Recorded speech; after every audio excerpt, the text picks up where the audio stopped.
도의회에서 돈봉투 수수 혐의를 받고 있는 김영환 지사에 대한 추가 금품 수수 의혹이 제기됐습니다. 김 지사는 허위 사실이라고 반박했습니다. 오송 참사 2년 2개월 만에 국정조사가 이루어집니다. 유족들은 진심 어린 희생자 애도와 제대로 된 재발 방지 대책이 나오길 기대하고 있습니다. 학생 건강을 위해 충청북도 교육청이 추진하는 아침 간편식 사업의 시행이 계속 이루어지고 있습니다. 예산 확보가 관건입니다. 여러분 안녕하십니까? 뉴스데스크 충북 소식입니다. 돈봉투 수수 혐의를 받고 있는 김영환 충북지사에 대해 추가 의혹이 제기됐습니다. 김 지사가 추가로 돈을 받았다는 정황과 함께 산하기관 건물을 고가로 매입한 뒤 일부 금액을 돌려받으려고 했다는 의혹이 도의회에서 나온 건데요. 김 지사는 허위 사실이라며 전면 부인했습니다. 김은초 기자입니다. 충북도의회 새청사에서 처음 열린 임시회 본회의. 첫날부터 김영환 지사와 박진희 도의원이 격돌했습니다. 박 의원은 대집행기관 질문을 통해 김 지사에게 돈 봉투를 받은 사실이 없냐고 연신 캐물었습니다. 금품 수수 의혹에 대해서는 최대한 도민께 해명을 하고 양해를 구하는 것이 금품 수수한 사실이 없다는 것은 밝혔고요. 돈 봉투 수수 정황이 드러난 지난 6월 일본 출장에 앞서 지난 4월 미국 출장 때도 돈을 받았는지 추가 의혹도 제기했습니다. 지사님, 미국 출장 당시 괴산에서 이 세 분께 돈 봉투 받으셨습니까? 누구 없어 3자들이 하는 얘기를 그 떠내기 같은 얘기를 도의회 현장에서 할 수 있습니까?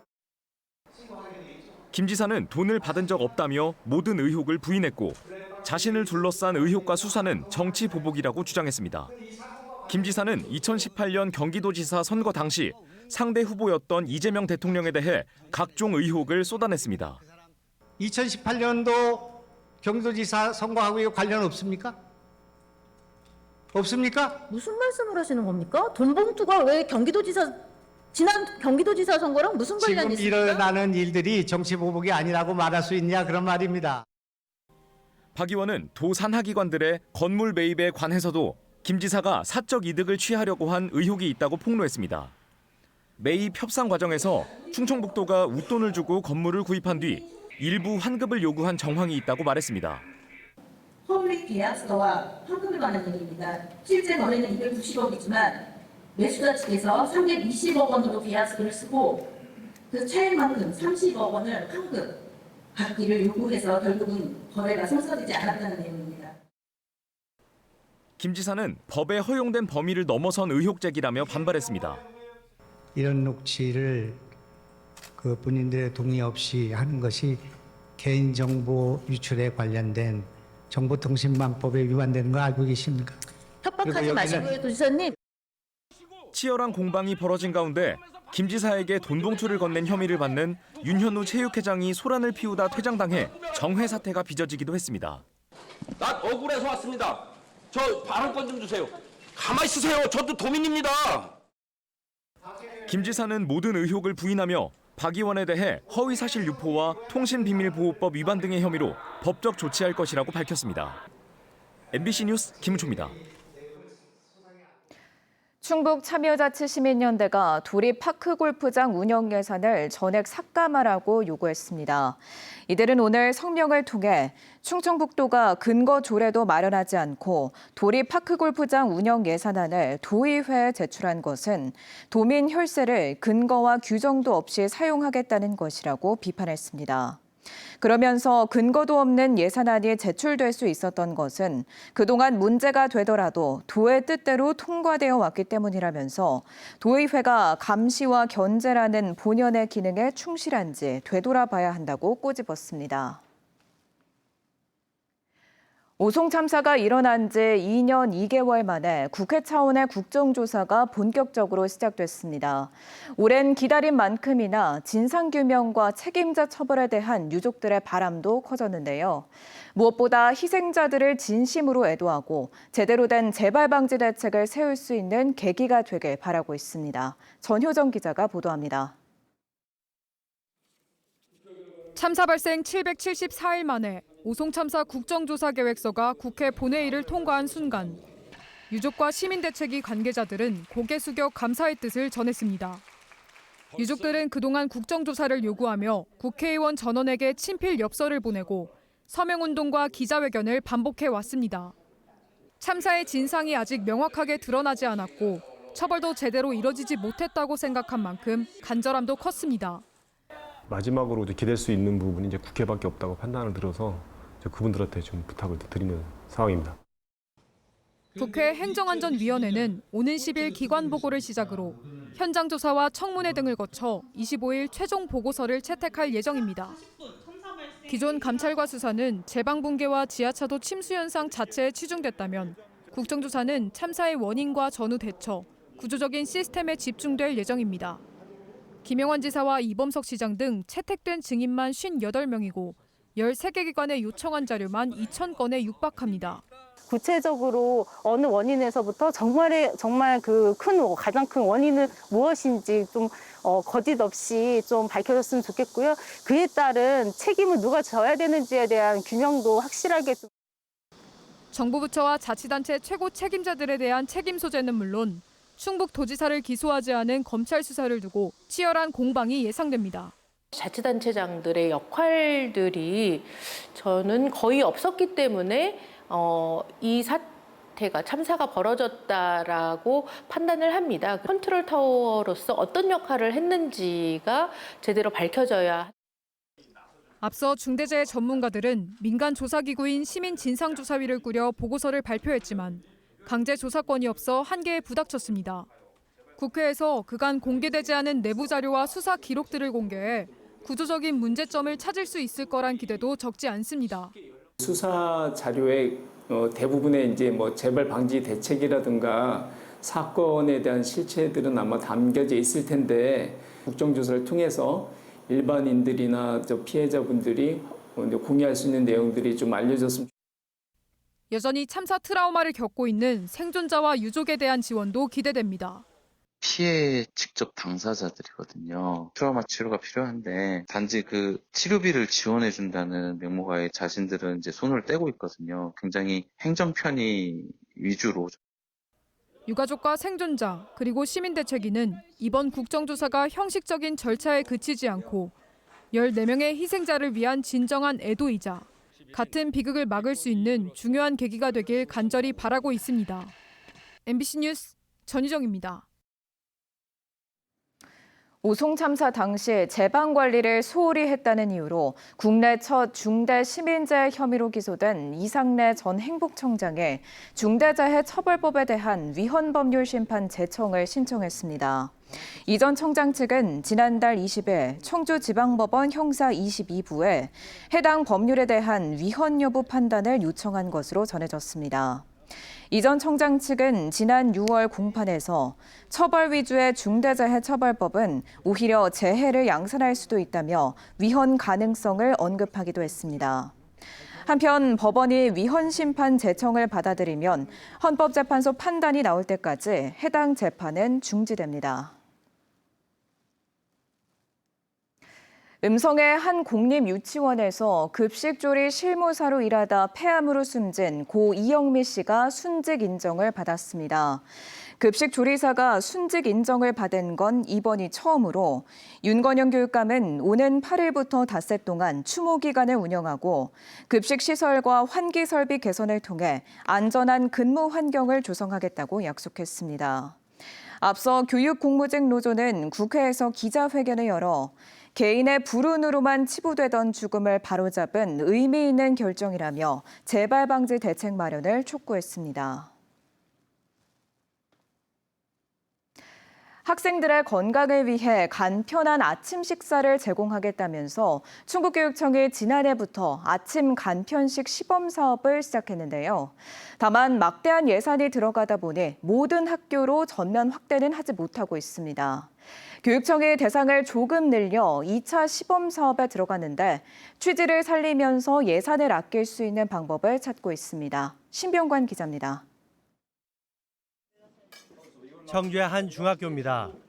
수업 시작 전 학생들이 피자와 과일 주스를 받아들고 친구들과 함께 아침 식사를 합니다. 희망하는 학생들에게 학교가 제공하는 아침 간편식입니다. 평소 아침 식사를 거르는 일이 많던 학생들은 든든하게 하루를 시작할 수 있습니다. 아침 먹고 가면 학교에 늦을 수도 있을 것 같은데 학교에서 아예 밥을 줘가지고 괜찮은 것 같아요.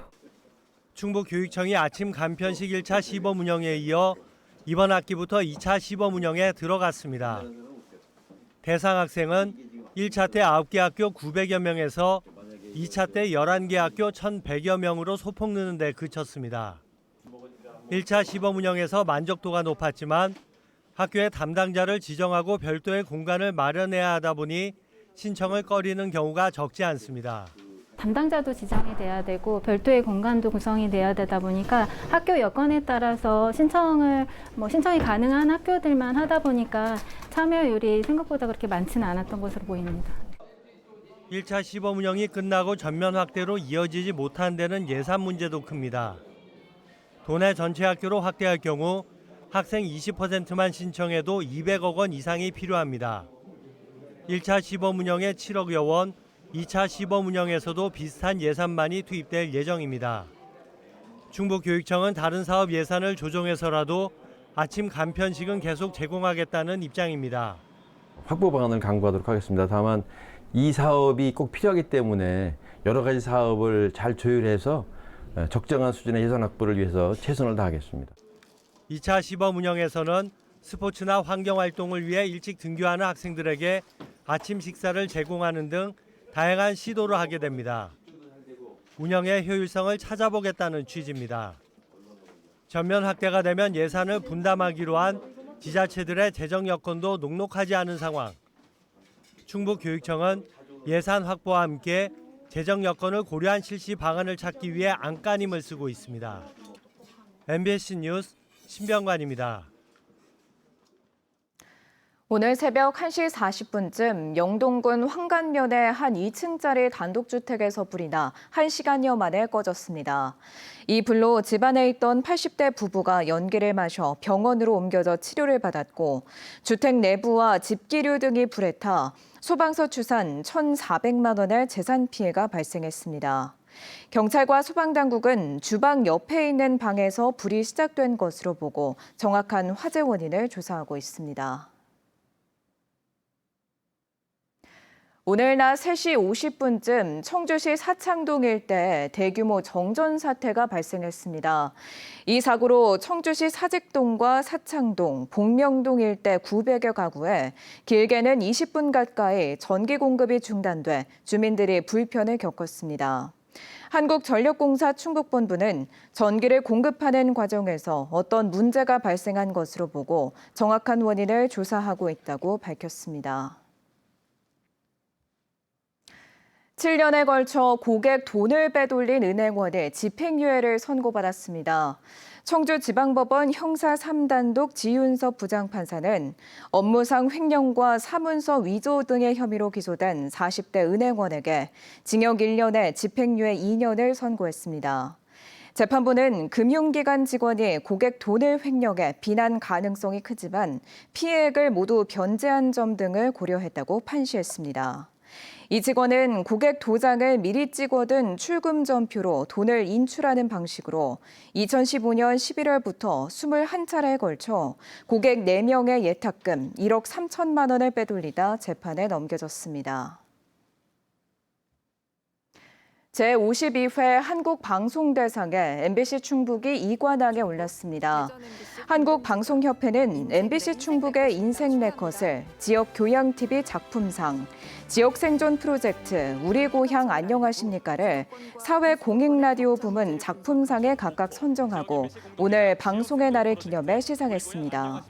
인생 네컷은 이웃들의 삶에서 감동과 선한 영향력을 조명한 지역 밀착형 프로그램으로 지역 생존 프로젝트 우리 고향 안녕하십니까는 지역 소멸 위기를 깊이 있게 조명한 프로그램으로 각각 높은 평가를 받았습니다.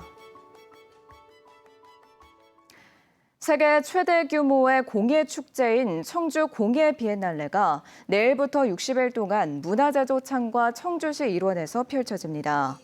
세상짓기를 주제로 11월 2일까지 이어지는 올해 비엔날레는 72개 나라 1,300여 명의 작가들이 참여해 2,500여 점의 작품을 선보입니다.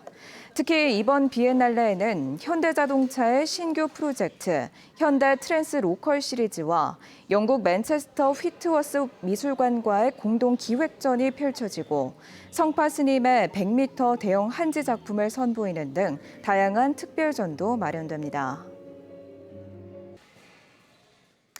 진천군의 대표적인 문화예술축제인 생거진천 문화축제가 오는 25일부터 나흘 동안 백곡천 둔치에서 열립니다. 행사장을 대대적으로 개편한 가운데 진행되는 이번 축제는 민속예술경연대회와 어울림 퍼레이드, 장사씨름대회, 전국 청소년 댄스 경연대회, 맥주 페스티벌 등 다양한 프로그램으로 진행됩니다. 또 축산물 소비 촉진 행사와 진천 농특산물 전시 판매 행사, 향토 먹거리 장터, 푸드트럭 등도 운영됩니다. 올해 괴산 고추축제가 내일부터 나흘 동안 괴산 유기농 엑스포 광장 일원에서 열립니다. 더 뜨겁고 더 차갑게를 주제로 열리는 이번 축제는 괴산 고추맛 대회, 유기농 괴산 가요제 등 다양한 프로그램으로 진행됩니다. 지금까지 뉴스데스크 충북 소식이었습니다. 고맙습니다.